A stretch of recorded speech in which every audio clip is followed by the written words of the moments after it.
Hi hello everyone, ಎಲ್ರಿಗೂ ನಮಸ್ಕಾರ. ಜ್ಞಾನ ಭಂಡಾರ ಯೂಟ್ಯೂಬ್ ಚಾನಲ್ಗೆ ನಿಮ್ಮೆಲ್ಲರಿಗೂ ಸ್ವಾಗತ. ಸ್ನೇಹಿತರೆ, ಕೃಷ್ಣನ ಭಕ್ತೆ ನೀಲಾಬಾಯಿ ಅಂದರೆ ಕಿಚಡಿಯಂತೆ ದಕ್ಷಿಣ ಭಾರತದ ತಮಿಳುನಾಡಿನ ಆಳ್ವಾರ್ ಸಂತರಲ್ಲಿ ಮಹಾಸಂತಳೆಂದು ಪ್ರಸಿದ್ಧಳಾದವಳು ಗೋಧಾದೇವಿ. ಇವಳ ಕುರಿತಾದ ವ್ರತ ಕತೆ ಹೆಚ್ಚು ಮಹತ್ವ ಪಡೆದಿದೆ. ತಮಿಳುನಾಡಿನ ವಿಲ್ಲಿಪುತ್ತೂರು ಎಂಬ ಗ್ರಾಮದಲ್ಲಿ ವಿಷ್ಣುಗುಪ್ತ ಎಂಬ ವಿಷ್ಣುವಿನ ಅತ್ಯಂತ ನಿಕಟ ಭಕ್ತನಿದ್ದ. ಇವನು ಸಕಲ ವೇದಾಧ್ಯಯನವನ್ನ ಮಾಡಿ ಸ್ವತಃ ಕವಿಯಾಗಿದ್ದನು. ಆ ಊರಿನ ವಟಪತ್ರಶಾಹಿ ದೇವಸ್ಥಾನದ ಭಕ್ತನಾಗಿದ್ದು ವಿಷ್ಣುವಿನ ಪೂಜೆ ಪುನಸ್ಕಾರಗಳನ್ನು ಸಾಕ್ಷಾತ್ ಮಹಾವಿಷ್ಣು ಎದುರಿಗೆ ನಿಂತಂತೆ ಭಾವಿಸಿ ಆರಾಧಿಸುತ್ತಿದ್ದನು. ತನ್ನ ಮನೆಯ ಮುಂದೆ ಪುಟ್ಟ ಹೂವಿನ ತೋಟವನ್ನು ಮಾಡಿಕೊಂಡು ಅಲ್ಲಿ ಸಾಕಷ್ಟು ತುಳಸಿ ಗಿಡ, ಹೂವು, ಪತ್ರೆಗಳ ಗಿಡಗಳನ್ನು ಬೆಳೆಸಿ ಬೃಂದಾವನದಂತೆ ಮಾಡಿದ್ದನು. ಪ್ರತಿನಿತ್ಯವೂ ನಸುಕಿನಲ್ಲಿ ಎದ್ದು ತುಳಸಿ ಹೂವುಗಳನ್ನು ಬಿಡಿಸಿ ತಂದು ಸುಂದರವಾದ ಮಾಲೆ ಮಾಡಿ ಮಹಾವಿಷ್ಣುವಿಗೆ ಭಕ್ತಿಯಿಂದ ಹಾಕುತ್ತಿದ್ದನು. ಈತನಿಗೆ ಮದುವೆಯಾಗಿ ಕೆಲ ಕಾಲವಾಗಿದ್ದರೂ ಮಕ್ಕಳಾಗಿರಲಿಲ್ಲ. ಒಂದು ದಿನ ಮುಂಜಾನೆ ಎದ್ದು ತುಳಸಿ ಬಿಡಿಸುತ್ತಿರುವಾಗ ಒಂದು ಮಗು ಅಳುತ್ತಿರುವ ಧ್ವನಿ ಕೇಳಿಸಿತು. ನೋಡಿದಾಗ ತುಳಸಿ ಗಿಡದ ಕೆಳಗೆ ಆಗ ತಾನೇ ಜನಿಸಿದ ಪುಟ್ಟ ಹೆಣ್ಣು ಮಗುವನ್ನು ನೋಡಿದನು. ಆ ಕಡೆ ಈ ಕಡೆ ಸುತ್ತಮುತ್ತ ನೋಡಿದರೆ ಯಾರೂ ಕಾಣಲಿಲ್ಲ. ಶ್ರೀ ಭಗವಂತನೇ ಈ ಮಗುವನ್ನು ತನಗೆ ಅನುಗ್ರಹಿಸಿದನೆಂದು ತಿಳಿದು ಸಂತೋಷದಿಂದ ಮನೆಗೆ ತಂದು ವಿಷ್ಣುಗುಪ್ತ ಮತ್ತು ಆತನ ಪತ್ನಿ ಮಗುವಿಗೆ ಗೋದೈ ಎಂದು ಹೆಸರಿಟ್ಟರು. ಗೋದೈ ಎಂದರೆ ಭೂಮಿ ತಾಯಿಯ ಕಾಣಿಕೆ ಎಂದು. ಮಗುವನ್ನು ಬಹಳ ಸಂತೋಷದಿಂದ ಬೆಳೆಸುತ್ತಿದ್ದರು. ಇವಳೇ ಮುಂದೆ ಗೋಧಾದೇವಿ ಎಂದು ಹೆಸರಾದಳು.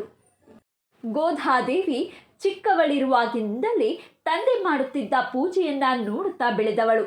ಬಾಲಕಿಯಾಗಿದ್ದಾಗಲೇ ತುಳಸಿ ಹೂವು ಬಿಡಿಸುವುದು, ಮಾಲೆ ಮಾಡುವುದು, ಅದನ್ನು ವಿಷ್ಣುಗೆ ಹಾಕಿದಾಗ ಮೈ ಮರೆತು ಅವನನ್ನೇ ನೋಡುವುದು, ಅವನನ್ನ ಕುರಿತು ಸಶ್ರಾವ್ಯವಾಗಿ ಹಾಡುವುದು, ದೇವಾಲಯದ ಆವರಣವನ್ನು ಸ್ವಚ್ಛ ಮಾಡುವುದು, ಮಹಾವಿಷ್ಣುವಿನ ಪೂಜೆಗೆ ಅಗತ್ಯವಾದ ಕೆಲಸಗಳನ್ನೇ ಮಾಡುತ್ತಲೇ ಬೆಳೆದವಳು. ಹೀಗಾಗಿ ಆ ಮಗುವಿಗೆ ಅರಿವಿಲ್ಲದೆ ಮಹಾವಿಷ್ಣುವಿನ ಮೇಲೆ ಶ್ರದ್ಧೆ, ಭಕ್ತಿ ಮೂಡಿತ್ತು. ಬೆಳೆದು ದೊಡ್ಡವಳಾದಳು. ತಾನು ಮದುವೆಯಾದರೆ ಶ್ರೀರಂಗನಾಥ ಸ್ವಾಮಿಯನ್ನೇ ಮದುವೆಯಾಗುವುದು ಎಂದು ಮನದಲ್ಲೇ ಸಂಕಲ್ಪ ಮಾಡಿದ್ದಳು. ದೊಡ್ಡವಳಾಗುತ್ತಾ ಬಂದಂತೆ ಮನಸ್ಸು ಪ್ರೌಢವಾಗುತ್ತಿದ್ದಂತೆ ರಂಗನಾಥನನ್ನ ಆರಾಧಿಸುವ ಪರಿಯೇ ವಿಭಿನ್ನವಾಗಿತ್ತು. ಅವಳು ಅಂದುಕೊಳ್ಳುತ್ತಿದ್ದಳು, ನಾನು ನಾರಾಯಣನ ಪತ್ನಿಯಾದರೆ ಹೇಗೆ ಕಾಣುತ್ತೇನೆ ಎಂದುಕೊಂಡು ತನ್ನ ತಂದೆ ಮಾಡುತ್ತಿದ್ದ ತುಳಸಿ ಮಾಲೆಯನ್ನು ತನ್ನ ಕೊರಳಿಗೆ ಹಾಕಿಕೊಂಡು ತನ್ನ ಪರಮಪ್ರಿಯನಾದ ಮಹಾವಿಷ್ಣುವಿನ ಜೊತೆಯಲ್ಲಿ ಹೇಗೆ ಕಾಣುತ್ತೇನೆ ಎಂದು ಕಲ್ಪಿಸಿಕೊಂಡು ಕನ್ನಡಿಯಲ್ಲಿ ನೋಡಿಕೊಳ್ಳುತ್ತಿದ್ದಳು. ನಂತರ ತೃಪ್ತಳಾಗಿ ಆ ಮಾಲೆಯನ್ನು ತೆಗೆದಿಡುತ್ತಿದ್ದಳು. ಇದ್ಯಾವುದು ತಿಳಿಯದ ತಂದೆ ವಿಷ್ಣುಗುಪ್ತ ಪ್ರತಿದಿನ ಅದೇ ತುಳಸಿ ಹಾರವನ್ನು ತೆಗೆದುಕೊಂಡು ಹೋಗಿ ವಟಪತ್ರಶಾಹಿ ಮಹಾವಿಷ್ಣುವಿಗೆ ಹಾಕುತ್ತಿದ್ದನು. ಇದೇ ರೀತಿ ಬಹಳಷ್ಟು ದಿವಸಗಳು ನಡೆಯಿತು. ಒಂದು ದಿನ ತುಳಸಿ ಹಾರವನ್ನು ತೆಗೆದುಕೊಂಡು ಹೋಗಲು ಬಂದ ವಿಷ್ಣುಗುಪ್ತನಿಗೆ ತನ್ನ ಮಗಳು ತುಳಸಿ ಹಾರ ಕೊರಳಲ್ಲಿ ಹಾಕಿಕೊಂಡಿರುವುದನ್ನು ನೋಡಿ ಗಾಬರಿಯಾಯಿತು ಮತ್ತು ಸಿಟ್ಟು ಬಂದಿತು. ಮಗಳಿಗೆ ಬುದ್ಧಿ ಹೇಳಿ ಆ ದಿನ ತುಳಸಿ ಹಾರವನ್ನು ಮಹಾವಿಷ್ಣುವಿಗೆ ಹಾಕಲಿಲ್ಲ. ಪ್ರಾಯಶ್ಚಿತ್ತಕ್ಕಾಗಿ ತಾನು ಆ ದಿನವೆಲ್ಲ ಉಪವಾಸವಿದ್ದನು. ಆಗ ಮಹಾವಿಷ್ಣು ಕನಸಿನಲ್ಲಿ ಪ್ರಕಟವಾಗಿ, ಈ ದಿನ ತುಳಸಿ ಮಾಲೆಯನ್ನು ನನಗೆ ಏಕೆ ಹಾಕಲಿಲ್ಲ? ನೀನು ನಿನ್ನ ಮಗಳು ಹಾಕಿಕೊಂಡ ತುಳಸಿ ಮಾಲೆಯನ್ನೇ ನನಗೆ ಹಾಕಬೇಕು ಎಂದು ಹೇಳಿ ಮಾಯವಾದನು. ಎಚ್ಚರಗೊಂಡ ವಿಷ್ಣುಗುಪ್ತ ಬಹಳ ಸಂತೋಷಗೊಂಡು ಮಗಳಿಗಿಟ್ಟ ಗೋಧೈ ಎಂಬ ಹೆಸರನ್ನ ಬಿಟ್ಟು ಅಂಡಾಳ್ ಎಂದು ಕರೆದನು. ಅಂಡಾಳ್ ಎಂದರೆ ಭಗವಂತನನ್ನೇ ಆಳಿದವಳು ಎಂದು ಅರ್ಥ. ಮಗಳು ದೊಡ್ಡವಳಾಗಿ ಮದುವೆ ವಯಸ್ಸಿಗೆ ಬಂದಾಗ ತಂದೆ ವಿಷ್ಣುಗುಪ್ತ ಮದುವೆ ಪ್ರಸ್ತಾಪವನ್ನ ಅವಳ ಮುಂದಿಟ್ಟಾಗ ಅಂಡಾಳ್ ತಂದೆಗೆ ಹೇಳುತ್ತಾಳೆ, ನಾನು ಮಹಾವಿಷ್ಣುವನ್ನೇ ವಿವಾಹವಾಗುವುದು, ಇಲ್ಲದಿದ್ದರೆ ನನಗೆ ಮದುವೆಯೇ ಬೇಡ ಎಂದಳು. ಮಾನವರಾದವರು ಭಗವಂತನನ್ನ ವಿವಾಹವಾಗುವುದು ಎಂದರೇನು? ವಿಷ್ಣುಗುಪ್ತ ಚಿಂತಿಸುತ್ತಾ ಮಲಗಿದನು. ರಾತ್ರಿ ವಿಷ್ಣುಗುಪ್ತನ ಕನಸಿನಲ್ಲಿ ಮಹಾವಿಷ್ಣು ಬಂದು ನಿನ್ನ ಮಗಳನ್ನ ಮಧುಮಗಳ ಶೃಂಗಾರದಲ್ಲಿ ಸಿಂಗರಿಸಿ ಶ್ರೀರಂಗಂನ ರಂಗನಾಥ ಸ್ವಾಮಿ ದೇಗುಲಕ್ಕೆ ಕಳುಹಿಸಿಕೊಡು ಎಂದನು. ಮಹಾವಿಷ್ಣುವಿನ ಆದೇಶವನ್ನ ಕೇಳಿದ ವಿಷ್ಣುಗುಪ್ತ ಬಹಳ ಹರ್ಷಚಿತ್ತನಾಗಿ ಮಗಳನ್ನ ಅಲ್ಲಿಗೆ ಕಳುಹಿಸಲು ತಯಾರಿ ನಡೆಸುತ್ತಾನೆ.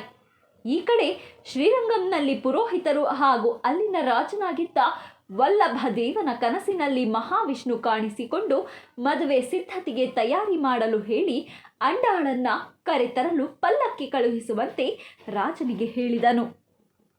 ಅದೇ ರೀತಿ ರಾಜ ಕಳಿಸಿದ ಪಲ್ಲಕ್ಕಿಯಲ್ಲಿ ಮದುಮಗಳಾಗಿ ಬಂದ ಅಂಡಾಳ್ ಗರ್ಭಗುಡಿಯೊಳಗೆ ಹೋದಳು. ಮಹಾವಿಷ್ಣುವಿನ ಪಕ್ಕದಲ್ಲಿ ನಗು ನಗುತ್ತಾ ಕುಳಿತಳು. ದಿಗ್ಭ್ರಾಂತರಾಗಿ ಎಲ್ಲರೂ ನೋಡುತ್ತಿದ್ದಂತೆ ಮಹಾವಿಷ್ಣುನೊಳಗೆ ಐಕ್ಯಳಾದಳು. ಅಂಡಾಳ್ ಮಹಾವಿಷ್ಣುವಿನ ಕುರಿತು ಭಕ್ತಿಪೂರ್ವಕವಾಗಿ ರಚಿಸಿದ ಗೀತೆಗಳ ಸಂಗ್ರಹವನ್ನ ತಿರುಪ್ಪಾವೈ ಎಂದು ತಮಿಳಿನಲ್ಲಿ ಕರೆಯುತ್ತಾರೆ. ಶ್ರೀಕೃಷ್ಣನಿಗೆ ಪ್ರಿಯವಾದ ಧನುರ್ಮಾಸದಲ್ಲಿ ಪ್ರತಿಯೊಂದು ದಿನವನ್ನ ಅವನ ಆರಾಧನೆಗಾಗಿ ಮುಡಿಪಾಗಿಟ್ಟು ಅವನಿಗಾಗಿ ರಚಿಸಿದ ಗೀತೆಗಳೇ ತಿರುಪ್ಪಾವೈ. ಇದನ್ನ ಭಕ್ತಿಯಿಂದ ಹೇಳಿದರೆ ಮೋಕ್ಷ ಪ್ರಾಪ್ತಿಯಾಗುತ್ತದೆ ಎಂಬ ನಂಬಿಕೆ ಇದೆ. ಮಾರ್ಗಶಿರ ಧನುರ್ಮಾಸದಲ್ಲಿ ನಿತ್ಯವೂ ಒಂದೊಂದು ಗೋದಾವರಿ ಸ್ತುತಿ ಪಠಿಸಲಾಗುತ್ತದೆ. ಭಕ್ತಿ ಗೀತೆಗಳು ಮಹಾವಿಷ್ಣುವಿನ ಕುರಿತಾಗಿದ್ದು ಇದನ್ನ ಹೇಳೋದ್ರಿಂದ ಮೋಕ್ಷ ಪ್ರಾಪ್ತಿಗೆ ಸುಲಭದ ದಾರಿ ಎನ್ನಲಾಗಿದೆ. ಇವುಗಳಲ್ಲಿ ಮೊದಲ ಪೀಠಿಕಾ ಗೀತೆಗಳಲ್ಲಿ ಸೂರ್ಯೋದಯಕ್ಕೆ ಮುಂಚಿತವಾಗಿ ಎದ್ದು ಸ್ನಾನಾದಿಗಳನ್ನು ಮಾಡಿ ಶ್ರೀಕೃಷ್ಣನನ್ನ ಭಕ್ತಿಯಿಂದ ಬೇಡಿಕೊಂಡು ಜಗತ್ತಿನ ರಕ್ಷಣೆಗಾಗಿ ಬೇಡಿ ಪುಷ್ಪಗಳನ್ನು ಅರ್ಪಿಸಿದರೆ ಪೂರ್ವಜನ್ಮದ ಪಾಪಕರ್ಮಗಳು ಕಳೆಯುತ್ತವೆ ಹಾಗೂ ಮುಂದಿನ ದಿನಗಳಲ್ಲಿ ಸತ್ಕಾರ್ಯಗಳನ್ನು ಮಾಡಲು ಮನ ಪ್ರೇರೇಪಿಸುತ್ತದೆ ಎಂಬ ನಂಬಿಕೆ ಇದೆ. ಈ ಗೀತೆಗಳನ್ನು ಸಾಮೂಹಿಕವಾಗಿ ಹೇಳುವುದರಿಂದ ಹೆಚ್ಚು ಸಕಾರಾತ್ಮಕ ಶಕ್ತಿ ಬರುತ್ತದೆ. ಆಂಡಾಳ್ ಚಿಕ್ಕಂದಿನಲ್ಲಿ ನಸುಕಿನಲ್ಲೇ ಎದ್ದು ನೆರೆಹೊರೆ ಗೆಳತಿಯರೊಡಗೂಡಿ ಹೂವು ತುಳಸಿ ಬಿಡಿಸಿ ತಂದು ರಂಗನಾಥನ ದೇಗುಲಕ್ಕೆ ಹೋಗಿ ರಂಗನಾಥನನ್ನ ಎಚ್ಚರಗೊಳಿಸುವ ಸುಪ್ರಭಾತವನ್ನ ಹಾಡುತ್ತಿದ್ದಳು. ಬಾಗಿಲು ತೆಗೆಯುವಂತೆ ದೇವಸ್ಥಾನದ ಕಾವಲುಗಾರನನ್ನ ಎಚ್ಚರಿಸುತ್ತಿದ್ದಳು.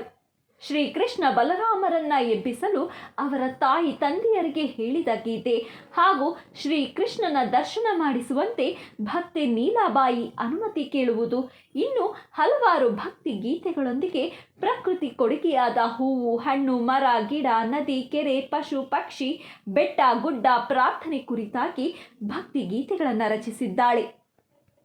ಇವು ಇಂದಿಗೂ ಪ್ರಸ್ತುತದಲ್ಲಿದ್ದು ಭಕ್ತಾದಿಗಳು ಕೃಷ್ಣನಿಗೆ ಪ್ರಿಯವಾದ ಧನುರ್ಮಾಸದ ಮಹಾವಿಷ್ಣುವಿನ ಪೂಜೆಯ ಸಮಯದಲ್ಲಿ ಅಷ್ಟಾವರಾಧನೆ ಸೇವೆ ಮಾಡುವಾಗ ಆಯಾ ದಿನಕ್ಕೆ ಸಂಬಂಧಪಟ್ಟ ಗೀತೆಯನ್ನ ಭಕ್ತಾದಿಗಳೆಲ್ಲ ಸೇರಿ ಹೇಳುತ್ತಾರೆ.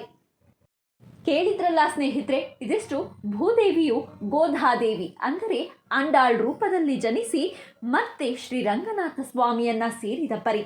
ಇವತ್ತಿನ ಈ ಮಾಹಿತಿ ತಮ್ಮೆಲ್ಲರಿಗೂ ಇಷ್ಟವಾಗಿದ್ದಲ್ಲಿ ದಯವಿಟ್ಟು ಈ ವಿಡಿಯೋನ ಲೈಕ್ ಮಾಡಿ, ಶೇರ್ ಮಾಡಿ. ಹಾಗೆ ಮತ್ತಷ್ಟು ಇಂಟ್ರೆಸ್ಟಿಂಗ್ ವಿಡಿಯೋಸ್ಗಳಿಗಾಗಿ ನಮ್ಮ ಚಾನಲನ್ನು ಸಬ್ಸ್ಕ್ರೈಬ್ ಆಗಿ ಪಕ್ಕದಲ್ಲಿ ಕಾಣುವ ಬೆಲ್ ಐಕಾನ್ನ ಕ್ಲಿಕ್ ಮಾಡಿ ಅಂತ ಹೇಳ್ತಾ once again thank you guys, take care, bye.